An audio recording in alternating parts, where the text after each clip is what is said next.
Three phase induction motor. જો કોઈ પણ એક્ઝામ્પલ જ્યારે મને આપવામાં આવે ત્યારે હું જે મેથડથી સોલ્વ કરું છું ને એ ખાસ જોજો કે ભાઈ કઈ રીતે તમે એક્ઝામ્પલને સમજશો, ડેટા લખશો અને પછી એને એપ્રોચ કરશો.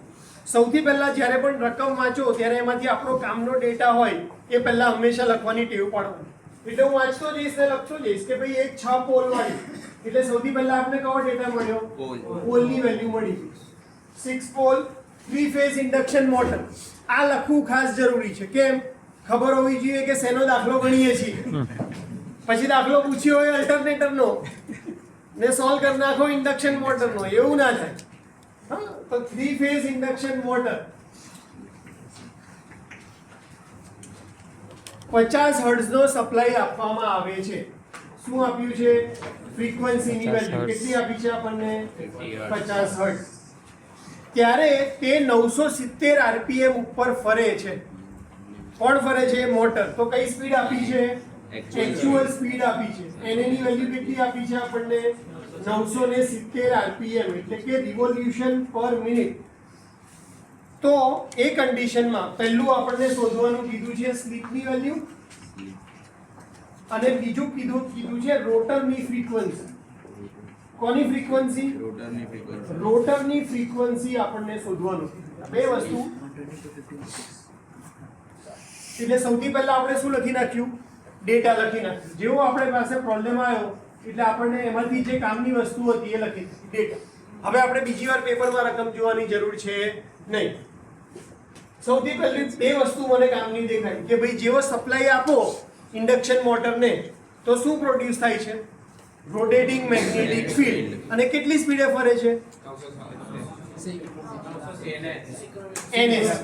સૌથી પહેલા શું આવશે પિક્ચરમાં? તો કે ns આવે. ns આવે છે તો હું ns ને સૌથી પહેલા શોધીશ. ns ઇક્વલ ટુ 120 f ભાગ્યા p, જ્યાં f શું હોય? ફ્રીક્વન્સી. એટલે 120 ફ્રીક્વન્સીની જગ્યાએ કેટલા લખશું? 50. અને પોલની જગ્યાએ કેટલા લખશું? 6. 12 5 60, એટલે અહીંયા આવશે 6000 ભાગ્યા 6, એટલે 1000 આરપીએમ. આ કોની સ્પીડ થઈ? રોટેટિંગ મેગ્નેટિક ફિલ્ડની સ્પીડ થઈ. જે કેટલી સ્પીડે ફરે છે? 1000 આરપીએમ ની સ્પીડથી તમારું મેગ્નેટિક ફિલ્ડ ફરે છે. અને તમારી મોટર કેટલાની સ્પીડથી ફરે છે? 970 આરપીએમ થી ફરે છે. આ બંને વચ્ચે ડિફરન્સ ક્યારે આવે? જ્યારે કયું પેરામીટર હોય? સ્લીપ હોય ત્યારે. તો આપણને સ્લીપની ફોર્મ્યુલા ખબર હોવી જોઈએ કે સ્લીપ બરાબર તો કે ns માઈનસ na છેદમાં ns. ns ની વેલ્યુ કેટલી છે? તો કે 1000. na ની વેલ્યુ કેટલી છે? 970. ns ની વેલ્યુ કેટલી છે? 1000. એટલે કે ઉપર આવશે 30, નીચે આવશે 1000. 1 મિનિટ ગયું, 3/100, એટલે કે 0.03. કોની વેલ્યુ આવી? સ્લીપની વેલ્યુ આવી. શેમાં? ફ્રેક્શનની. જ્યારે તમારે ગણતરી કરવાની હશે ત્યારે હંમેશા આપણે કઈ વેલ્યુ લેશું? ફ્રેક્શનમાં, એટલે કે 0.03. અને કોઈને જવાબ કેવો હોય ત્યારે આપણે પર્સન્ટેજમાં કહેશું.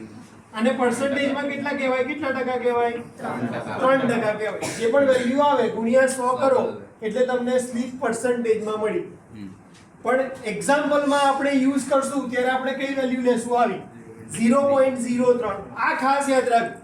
આપણે 12 એક્ઝામ્પલ ગણવાના છે. બધામાં ગણતરી કરતી વખતે s ની વેલ્યુ આપણે કયા ફોર્મમાં લેશું? 0.031. પણ કોઈને કેવું હોય, જવાબ દેખાડવો હોય, જેમ કે આને જવાબ માંગ્યો છે કે સ્લીપની વેલ્યુ જણાવો, તો એને આપણે કેટલી વેલ્યુ કહેશું? કે ભાઈ સ્લીપની વેલ્યુ કેટલી છે? 3% છે. સારું, બીજું શું શોધવાનું છે? રોટરની ફ્રીક્વન્સી શોધવાની છે. જો તમને યાદ હોય તો આપણે સ્ટાર્ટિંગ અને રનિંગ પેરામીટર ડિસ્કસ કર્યા, જેમાં આપણે કીધું હતું કે સ્ટાર્ટિંગના પેરામીટરની વેલ્યુ કેવી હશે? વધારે. રનિંગની વેલ્યુ કેવી હશે? ઓછી. બરાબર. એના માટે આપણે આ પણ ફોર્મ્યુલા જોઈ હતી કે ભાઈ સ્ટાર્ટિંગમાં તમારી સિંક્રોનસ સ્પીડ કેટલી છે? 1000 કે 1500. અને એક્ચ્યુઅલ સ્પીડ કેટલી હશે? 0 સ્ટાર્ટિંગ. જ્યારે સપ્લાય આપો છો ત્યારે આ સ્પીડ વધારે છે, આ સ્પીડ કેટલી છે? 0. તો બંને વચ્ચેનો ડિફરન્સ કેવો છે? બહુ જ વધારે. એટલે પેરામીટર બધા કેવા આવશે? વધારે. રનિંગ કન્ડિશનમાં તમે જુઓ બંને વચ્ચેનો ડિફરન્સ કેટલો થઈ જશે? ખાલી 30. જે સ્ટાર્ટિંગમાં 1000 નો ડિફરન્સ હતો એટલે કે 1000 માટે એને જોડ કરવું પડતું હતું, રનિંગમાં એને પેરામીટરને બધા કેટલા માટે જોડ કરવું પડશે? ખાલી 30. તો બધા રનિંગ પેરામીટરની વેલ્યુ કેવી થઈ જશે? ઓછી. કેટલા ગણી ઓછી થશે? તો કે સ્લીપ વડે મલ્ટીપ્લાય કરી. ધારો કે કોઈ એવું પૂછે કે રનિંગ કન્ડિશનની અંદર રોટરનો EMF કેટલો છે, તો સ્લીપ ગુણ્યા સ્ટાર્ટિંગનો રોટરનો EMF, રેઝિસ્ટન્સ નહીં EMF. તો તમને સ્ટાર્ટિંગની વેલ્યુ ખબર હોય, સ્ટાર્ટિંગની વેલ્યુ જોડે સ્લીપ મલ્ટીપ્લાય કરો તો તમને કઈ વેલ્યુ મળી જશે? રનિંગ વખતની વેલ્યુ મળી જશે. એવી રીતે આપણે કોની ફ્રીક્વન્સી શોધવાની છે? રોટર કે જે ફરી રહ્યું છે એ. તો એની ફોર્મ્યુલા શું હતી? તો કે રોટરની ફ્રીક્વન્સી બરાબર સ્લીપ મલ્ટીપ્લાય બાય સ્ટાર્ટિંગની એટલે કે સપ્લાયની ફ્રીક્વન્સી. કોની? fs, સપ્લાયની ફ્રીક્વન્સી. આપણી સ્લીપ કેટલા ટકા છે? 0.03. અને સપ્લાય ફ્રીક્વન્સી કેટલી છે? 50 હર્ટ્ઝ. ધારો કે કેલ્ક્યુલેટર ના હોય તો આપણને ખબર છે કે 0.03 ને હું 3/100 લખી શકું. તો અહીંયા મેં શું લખ્યું? 3/100. અહીંયા 50 એઝ ઇટ ઇઝ. 0 ગયા 5 દુ કેટલા થઈ ગયા? 10. એટલે 3/2. એટલે રોટરની ફ્રીક્વન્સી આવી 1.5 હર્ટ્ઝ. જવાબ નંબર 1. જવાબ નંબર 2. જો ક્યાં સપ્લાયની ફ્રીક્વન્સી કેટલી છે? 50. રોટરની ફ્રીક્વન્સી કેટલી થઈ ગઈ? ખાલી 1.5.